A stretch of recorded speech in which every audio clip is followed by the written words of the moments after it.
So we've come to our final lecture concerning the nervous system. And let's just take a moment to review some of the things we've learned and also take a look at some of the more high-level integrated sort of systems within the nervous system. So to do that, let's just look at where we began. The cellular structure of the nervous system starts with a study of the neurons, and we learned about the structure of the neuron and that this is the actor. This is the main cell that accomplishes it. A cell doesn't accomplish anything on its own. Your nervous system is really just an interconnection of billions of neurons, each one speaking to one another through neurotransmitters and stimulating one another and making decisions. Remember that the neuron functions very, very much like the entire nervous system. Our nervous system is there to take in information, to process that information, and to make decisions and perhaps even act on that. If I'm reading a book, I am taking in information, I'm processing that information. I may not be acting in any way other than moving my eyes to continue to read the words on the page. Other decisions I might make, perhaps I look at the clock and I take in some information. I decide, oh, I need to go over to some place to get lunch. And so I'm looking at the clock and I'm taking in data, and then I start walking, I start moving. Well, the neuron is very much like that, isn't it? A neuron receives information at its cell body through dendrites or cell body, or through the cell body itself, messages from other neurons or from perhaps sensory input, and then summarizes all of that in a processing way, and then decides, and not a decision like, somebody deciding to do something, but a pre-programmed sort of decision. If certain inputs come, then it sends an impulse on to the next location. It sends an impulse through its axon to the next location. So not sending a message to the next neuron is, in reality, as much like sending the message as not. A yes and a no are both messages. So remember that neurons then are all interacting with one another, that their interactions with one another, each sending messages to one another, are the sum total of all of the physical interactions of our mind. Remember, too, that neurons come in various shapes and construction. We talked about unipolar, bipolar, multipolar neurons, that those unipolar neurons are typically the sensory ones, that they send data through without altering it. And that's because all of the sensory interpretation is done in the brain. So we want the raw data to just move through without a decision-making structure in between. So the cell body keeps that axonal structure of the neuron alive, but it's a straight pass-through without any decision-making. Remember, the multipolar neurons are typically the motor neurons with many dendrites and take information from many different sources to decide just how to contract a muscle and to coordinate it with others. So neurons come in various shapes and sizes. Also, neurons do not act alone. So when we look at nerve tissue, at the whole picture, we're also seeing neuroglial cells, both in the central nervous system and the peripheral nervous system. Here in the central nervous system, there are 4 different types of cells. They make up the majority, in a sense, of the nervous system. They're much smaller than neurons, but they're more numerous. So the best estimates I've seen are something like 10 times as many neuroglial cells as there are neurons. Neuroglial cells are also the ones that are typically implicated in things like brain or spinal tumors. Cancerous conditions typically do not happen in neurons, they happen in these glial cells. In the picture here, you see some of the cells are defensive cells. Some help the production and circulation of cerebrospinal fluid. Others are insulator. So these are the ones for the central nervous system. In the peripheral nervous system, there are just two.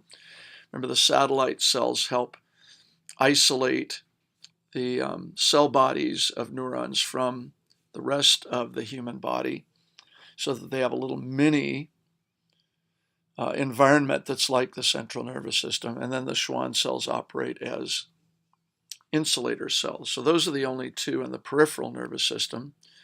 We also talked about gray matter and white matter in the tissue. Remember, these are not two separate tissues, but reveal different parts of the neurons. Cell bodies tend to cluster together in locations, and those cell bodies then form essentially the gray matter of the nervous system. The axons, with their insulation, their myelin sheath, gives the axonal structures white matter. So we see within the nervous system just generally that processing places transfer their decisions to other processing places, and all of this goes on and on. This is a very simple diagram. But notice too that the majority of the cell bodies are within the central nervous system. Now, the peripheral nervous system is made up mostly of just the axons of neurons whose cell bodies are in the central nervous system. That gray matter and white matter is distributed in different ways within the central nervous system. Spinal cord seems to have its white matter externally and gray matter internally, whereas in the brain, most of the gray matter is in the cortex on the surface, although there are some nuclei down deep. All of the white matter runs down deep underneath, connecting all parts of the brain to one another.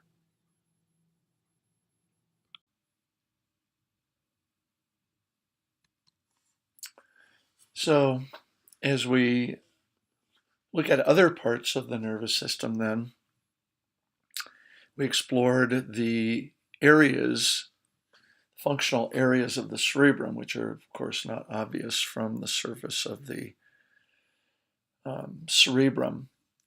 But as you would remember, the frontal lobe is what you might call the doing lobe, the action lobe, the lobe that is connected to the muscles of the human body, the lobe that acts out various decisions of the nervous system, whereas the other lobes behind that central sulcus, parietal lobe, the occipital lobe, the temporal lobe, are all sites for sensory interpretation. So those are, sometimes we think of those as the being lobes. Those are the ones where you've recorded all the information you've experienced in your life. All the new sensory data comes in, is compared to and associated with those older sensations. And so the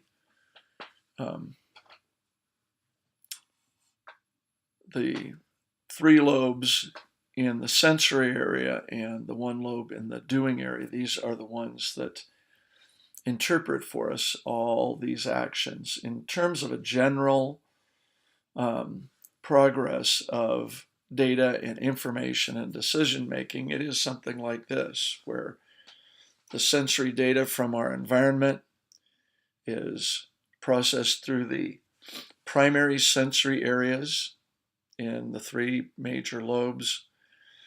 Those then, the qualities of those sensations are then associated with past data and information. The processing part includes integrating those maybe sights with sounds, sounds with feelings, all sorts of reasonable bits of information. And it may just wind up in thoughts, but those thoughts could result in motor activities, in you acting out the decisions that you make. So as we look at the conscious parts of the nervous system, these doing and being areas, a whole lot of these areas are dedicated to interpretation and processing. And of course, those in-between areas are full of these interneurons that we talked about. And we mentioned that when you're in gray matter, there can be lots of wild and woolly interneurons. We talked about sensory neurons being unipolar and motor neurons being multipolar, but there's just a whole host of these interneurons blended together into all of the in-between thinking processes, the ones that we were just talking about here. A whole host of processing details takes place in these gray matter sites connected by white matter axons and producing all of the complex thinking that we do. And looking at this general progression, we begin to come upon some of these extra systems of structures that provide for various kinds of activity. If we look at sensory data being the foundation for all of our thought processes, those complex areas, sensory data comes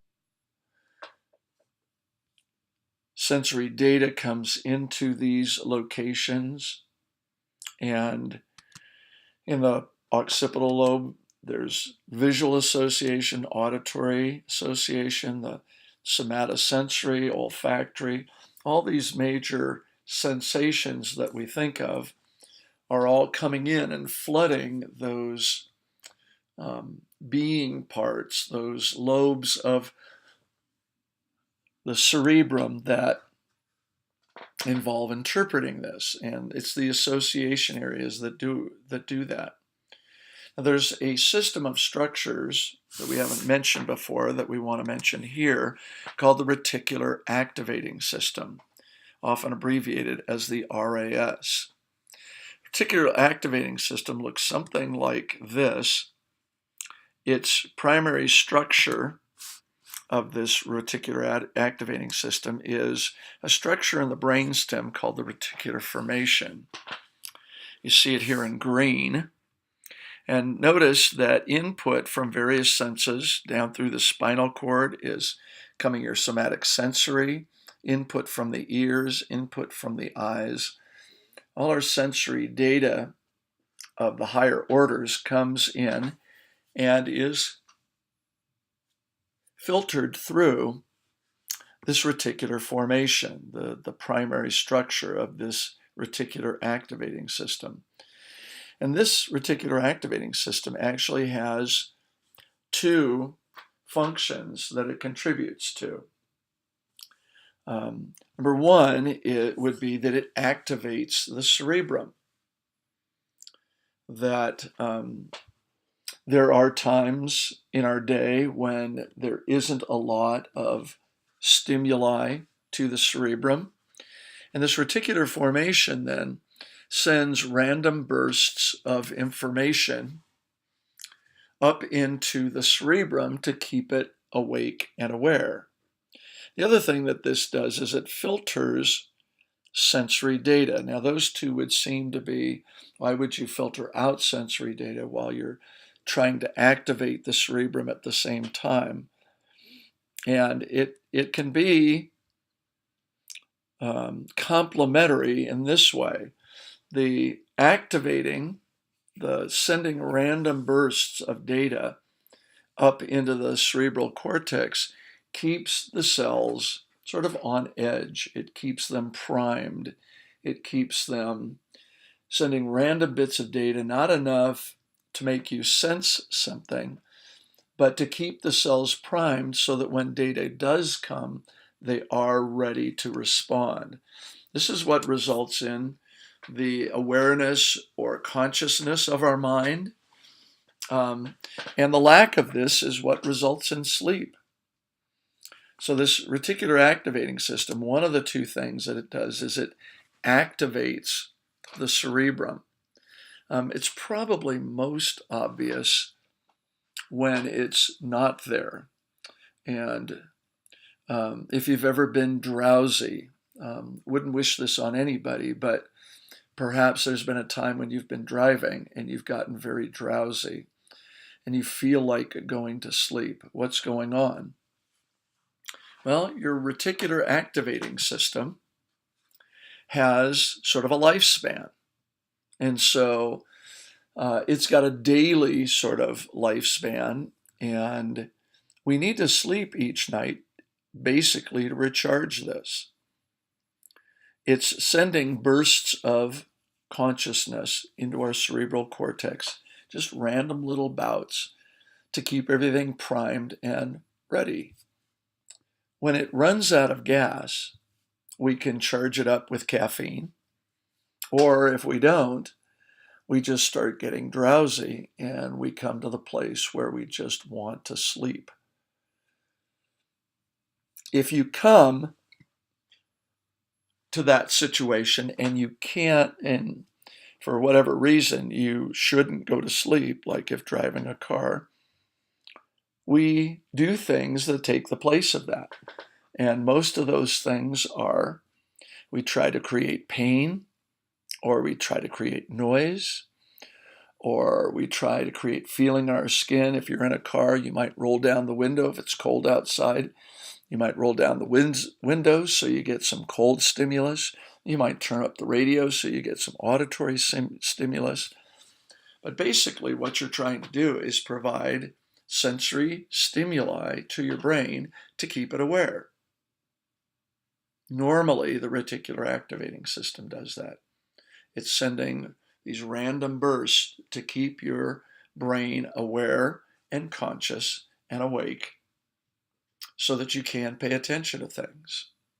And so one activity of this reticular activating system is to keep us up and awake and aware. The other one is that the reticular activating system will also function as a filter. So imagine that we have a filter here, this reticular formation that stands between sensory data coming in and the actual interpretation in the lobes. And what if it's filtering out various bits of data? Well, it is, but what's it filtering out? It's filtering out repetitive data. If we were aware of all the stimuli coming through all our senses at the same time, it would be very difficult to focus or to operate. We would be overwhelmed by all that data. Right now, you have clothes on. Clothes are pressing against your skin. After a while, your skin doesn't stop responding. Your skin is constantly, with every touch of clothing against your skin, it's sending data to your brain. But you're not aware of it. You're probably aware of bits and pieces of your clothing as it touches your body, but you're not aware of all of that because the things that become very, very repetitive get filtered out by the reticular activating system. And what this does is that then it leaves you free to focus, to concentrate on the things that you need to pay attention to. It's very difficult to pay attention to more than one stimulus at the same time. And so this reticular activating system is just doing this very, very interesting thing of keeping our mind awake and aware and alert and ready to respond, and at the same time filtering out repetitive data so that we can thoroughly and totally focus our attention on the things that we deem important, the things that are unusual, the things that we need to pay attention to at any one time. So that's the reticular activating system. So it's functioning at a sensory point and helping us to process sensory data more effectively. Now, within this processing area, which is where the reticular activating system would be, we also have a whole system of structures that process emotion for us. And this emotional processing is done by a structure called the limbic system. The limbic system is a series of structures, many of which I think you would recognize here, that are structured between the cerebrum, like the cingulate gyrus there, and the diencephalon, like various parts of the hypothalamus. You can see the mammillary body there. Notice the olfactory bulbs are here. And a couple of structures we haven't talked about. You can see the thalamus there. A couple of structures we haven't talked about, the amygdala and the hippocampus. If we isolate these structures out from the brain, they look something like this. And this series of structures as a system is called the limbic system, often referred to as our emotional brain. Emotions are mediated, emphasized, and processed through these series of structures, and they have a tremendous impact on other parts of the brain.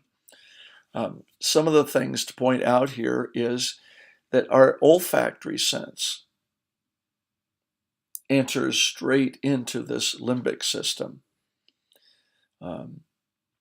Odors often give us visceral kinds of feelings, of emotions. We often have those associated with various feelings, like there are some very bad odors like rotting things that actually create in us a feeling of disgust. There are other odors that can bring us great pleasure. And nothing will sort of embed a memory in our minds like the sense of smell. You probably have some odors that you encounter every so often that actually contribute deeply to a feeling that you have, typically out of your past. I know one of the odd ones for me is burning tar like they would seal roofs with. And basically, it was one of those odors that was around a lot when I was playing as a child. They were building new houses on the street where I lived, and it was often there. And for whatever reason, I just will associate that with very pleasant times of playing with my friends on houses that were being built. I know my son reflects on some of our wonderful summer vacations we spent at a summer camp as a family, and was a place that he and his sisters just loved to go. And they had a number of eucalyptus trees, and so he'll tell me that even today when he smells eucalyptus, he's in a sense transported back to those wonderful feelings that he had playing as a child in this camp that we were at. And you probably have those things too.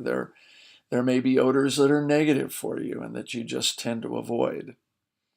One of the structures that is most effective at building emotional and sensory memories is this amygdala. You can see that structure that's down in the temporal lobe. This amygdala is the area of the brain that connects into a lot of your visceral feelings.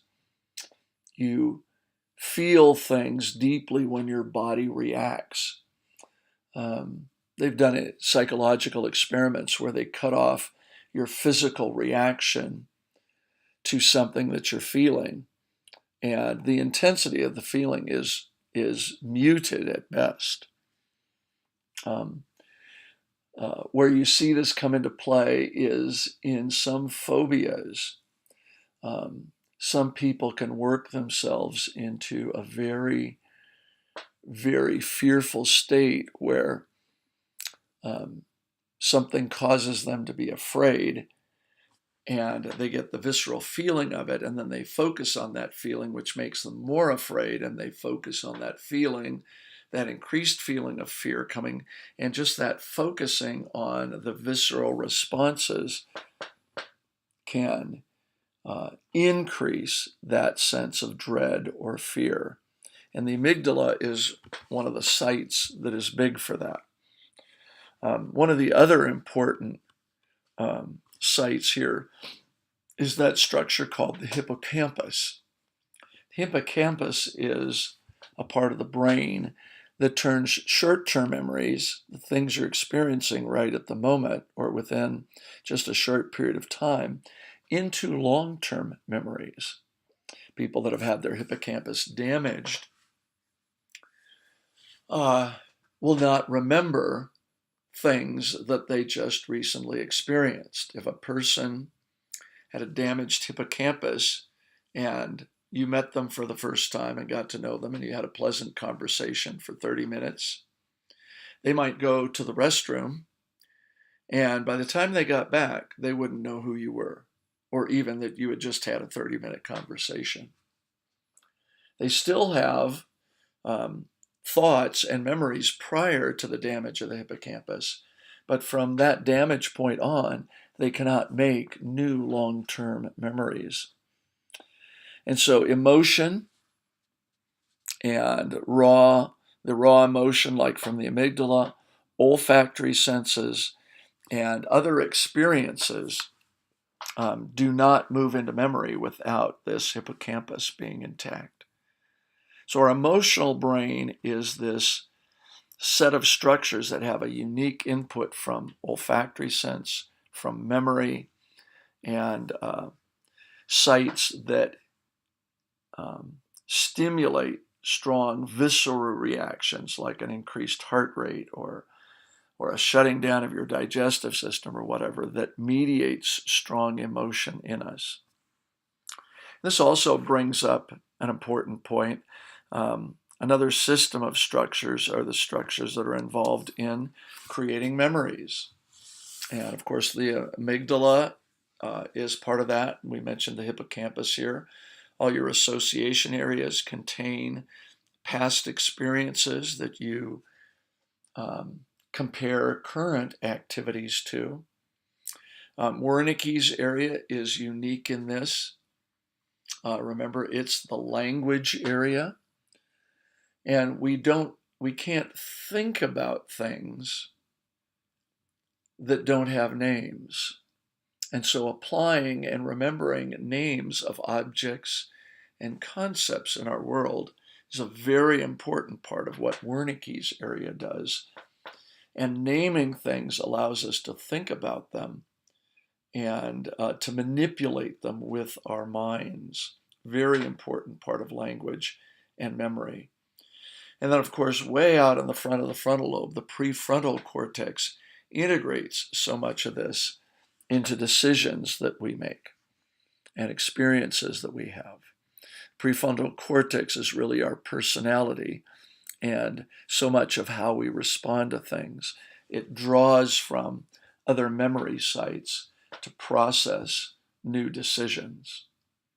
So, within this whole processing area with all these wild and woolly kinds of interneurons is these areas of thought and emotion and memory. And finally, there's one last system of structures that we want to mention that has to do with motor activities. So we've got the reticular activating system coming in. We've got the limbic system and memory structures. Coming out in the motor activities, the basal nuclei are involved here. You'll recognize the word nuclei is referring to gray matter. This is gray matter in the cerebrum. Let's look at this structure from two different aspects. Here's a frontal section on your left and a transverse section on your right. And in this frontal section on the left, the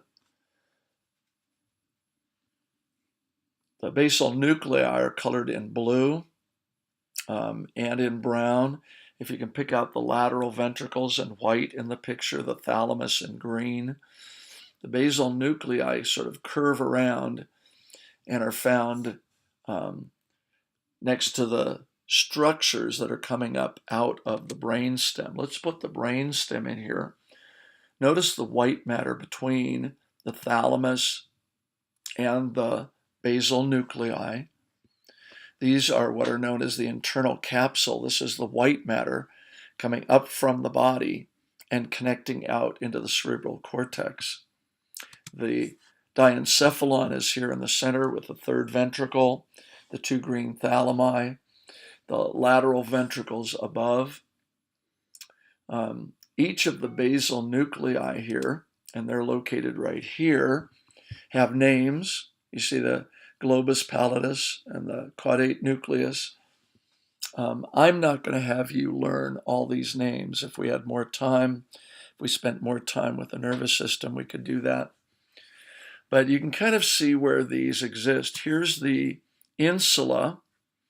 Okay, the insula is here deep down in the lateral fissure, right?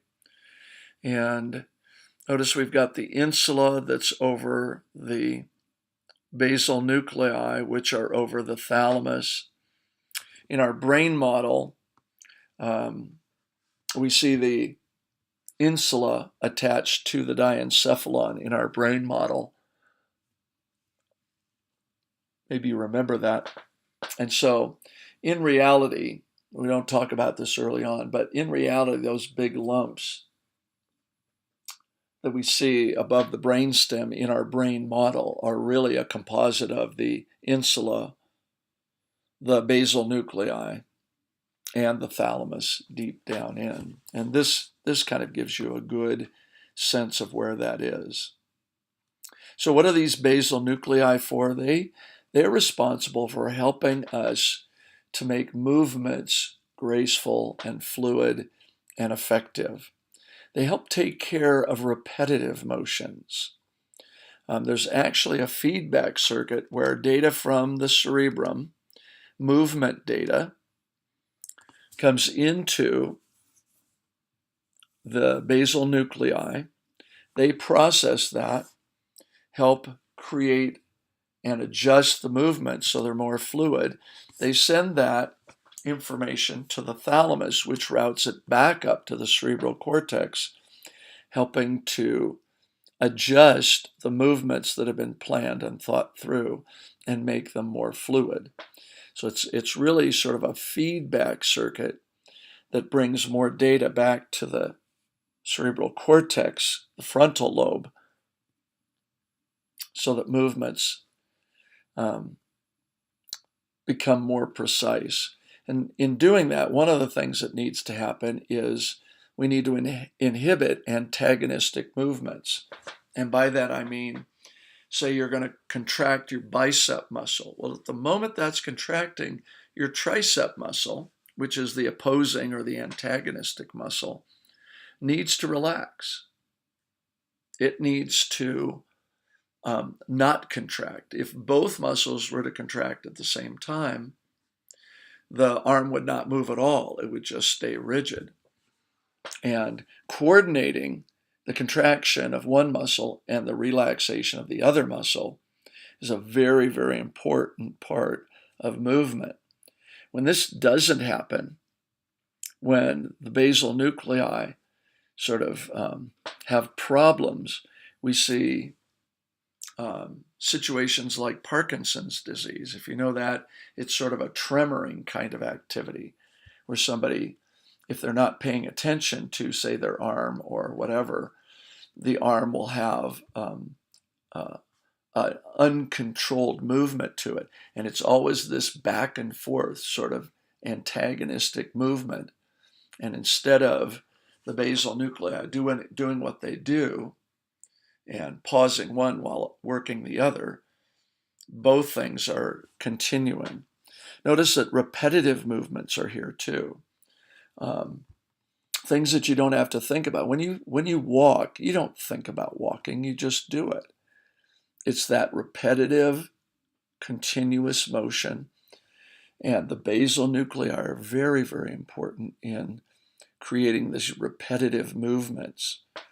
And the onset or the cessation, the beginning or the ending of these kinds of planned movements are all taken care of by these basal nuclei. So, as we look at the various structures here in processing, we have a reticular activating system coming in. We have systems of emotion and memory within the processing areas, and we have basal ganglia or basal nuclei processing our motor activities that are coming out. So these four systems are important for you to know. Forgive me here, I wrote basal ganglia, which is the older, I've still got that in my mind from 15 years ago. Those basal nuclei used to be called ganglia until we made the term ganglion more precise to being only in the peripheral nervous system. So today we're calling them basal nuclei, but you don't need to know a ton of detail here, but reticular activating system, the limbic system and some of its structures there, memory, and these basal nuclei are the things that are new within this lecture and sort of complete at least a simple understanding of the nervous system here. So there we go.